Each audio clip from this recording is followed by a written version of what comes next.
Allah lah. Oh, lagu mana nak buat tangan ni? Dia kata suruh buat dalam 900 hari. Allah kita dengar tu gak Allah mikir 900 kali. Sebabnya apa ni?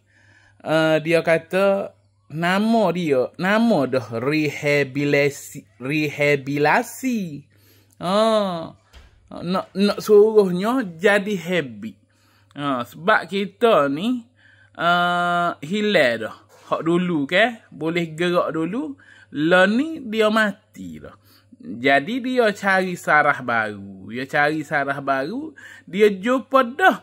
Tapi gak jumpa pun slow. Jadi nak suruh jadi habit. Nanti dulu. Tengok ni.